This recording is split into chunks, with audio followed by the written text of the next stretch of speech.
Papo Universitário está de volta, ao vivo aqui do Teatro Paiol, e hoje a discussão é de que maneira o cidadão pode ajudar a melhorar a sociedade e como se relacionar com o político que você escolheu para te representar. Luigi? Valeu, Carol. Então, estamos aí de novo para o quarto bloco do Papo Universitário. E agora vamos continuar com as perguntas que estavam aqui em suspenso. Deixa eu avisar uma coisa para vocês. Dependendo do poder de síntese de vocês, a gente vai ter mais 3 ou mais 2 perguntas. Se vocês conseguirem fazer as perguntas de uma maneira breve, nós vamos fazer 3. Senão, nós vamos fazer 2. Deixa eu ver primeiro aqui no alto. Quem é você e para quem você pergunta? Oi, meu nome é Ana Lúcia, eu fui estudante da PUC de jornalismo. E, na verdade, é mais um comentário, assim, do assunto do segundo bloco, né, nós somos educados para participar politicamente. Uma coisa que eu pensei, assim, vendo os debates esse ano, é que o que a gente precisa que eles fossem, fosse abordado nesse tipo de evento, são coisas como o que se fez em cada área e o que se deve fazer, sabe? Isso não... Uma espécie de um balanço. Um balanço. Feito um balanço. Um balanço, porque a gente que vota, a gente fica meio no ar, a gente fica perdido, assim, como que a gente vai fazer essas determinadas... a gente sabe mais ou menos o que precisa, mas como se faz? Ter essas informações. Né? E além da clássica... Acho que vão ser 2 perguntas só. Clássica necessidade de saber como que vai fazer, né? Sem querer puxar a brasa para a nossa sardinha, mas como inclusive foi mencionado numa das perguntas, a Gazeta do Povo fez esse balanço, né, de muitos dos candidatos, né? Inclusive em questões polêmicas, como ele mencionou, foi feito um acompanhamento, aliás, ao longo de todo esse processo, né, das eleições, a cobertura das eleições, entre as coisas publicadas ao longo desse tempo, está sim um balanço de como como atuaram os candidatos, né, ao longo do mandato. Vocês querem, né, responder para ela? Como é que... É bom lembrar sempre que nem todos os brasileiros leem jornal, nem todos os brasileiros usam internet, e existem essa dificuldade de se entender como um todo. Repito, é importante não deixar para a última hora. Muitas pessoas vão fazer a famosa colinha para votar no dia da eleição. É preciso fazer isso ao longo do tempo para se posicionar melhor. Muito obrigado. Vamos agora para mais uma pergunta. Quem é você e para quem vai? Gostaria de um breve... Meu nome é Antônio Marcos. Gostaria de um breve comentário dos nossos debatedores sobre o decreto presidencial 8243, que instituiu a Política Nacional de Participação Social. Esse decreto, ele seria uma ferramenta útil para a população participar ativamente do Executivo? Sim, de alguma maneira sim, porque abre a possibilidade da participação nas audiências públicas da sociedade. E, nesse sentido, o que é o X da questão é a participação efetiva, porque senão é uma nova legislação que exige que seja noticiado que vai ter uma audiência pública, mas se não comparece ninguém, continua sendo feito da forma que bem querem. E nesse ano a gente teve a experiência disso aqui em Curitiba, o movimento, vamos dizer, do pessoal cicloativista que está preocupado com o plano diretor de Curitiba, se fez presente em todas as reuniões. Então, ainda mais agora com a comunicação rápida.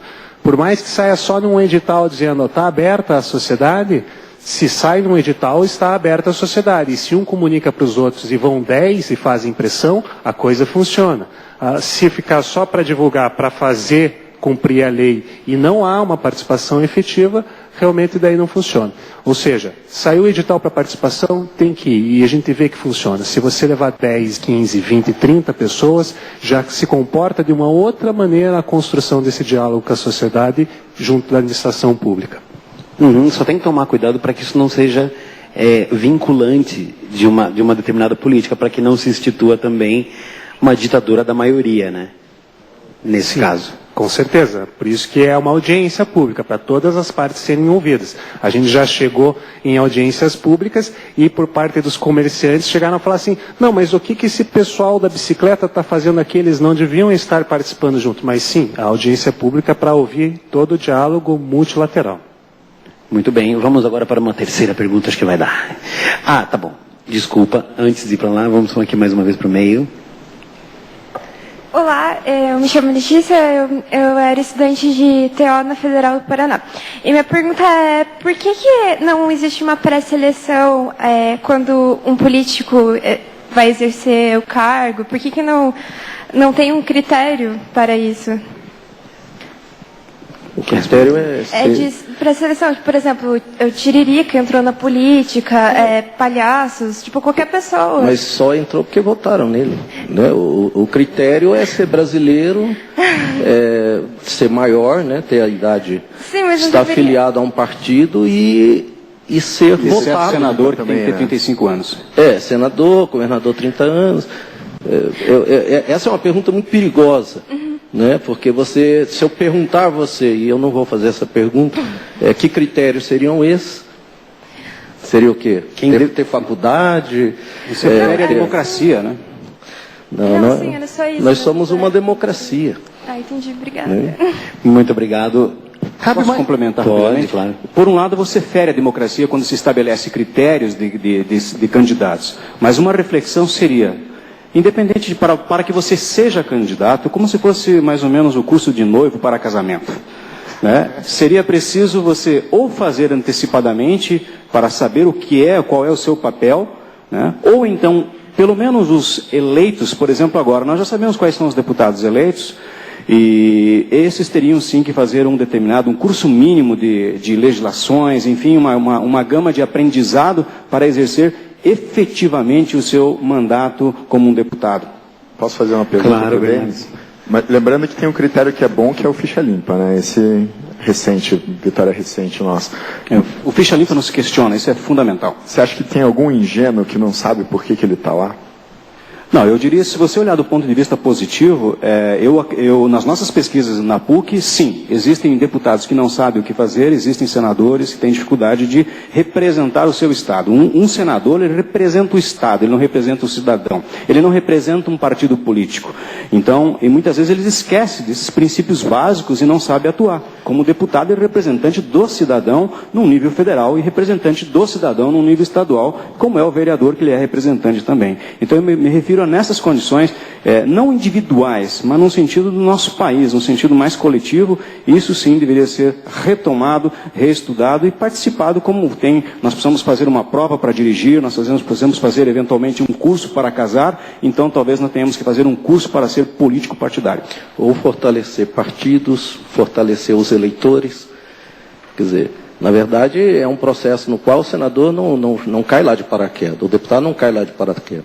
O problema é que nós não temos partidos que formam os seus representantes. Nós não temos partidos abertos à sociedade. Nós não temos partidos que dialogam com a sociedade.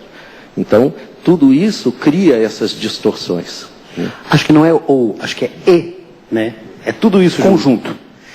Temos tempo, olha só que beleza, temos tempo para mais uma pergunta, talvez duas, dependendo do poder de síntese.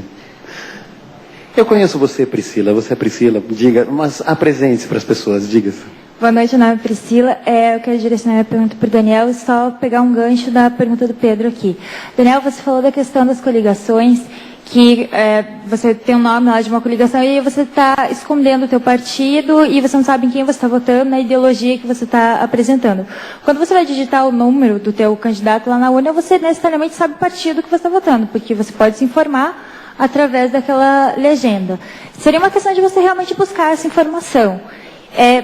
Aproveitando esse gancho, você acha que de repente a falta de engajamento político das pessoas, e eu ouvi um comentário durante essa eleição, a gente está aqui e o nosso interesse de estar aqui hoje, porque nós somos militantes em partido, a gente ouviu durante esse processo aí de 2014 que existiam muitas pessoas de esquerda sem um partido ou sem necessariamente uma ideologia.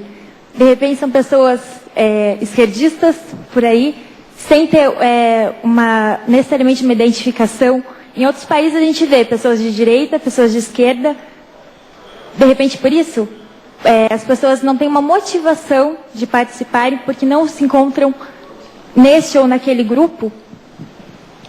Bom, só rapidamente, a questão das coligações, no sentido de que você vê que você volta para a velha questão de colocar o vetor sempre no eleitor. Quer dizer, ou o eleitor vai atrás ou o azar é dele. Quer dizer, a instituição não pode fazer nenhum esforcinho para tentar fazer a democracia ser melhor.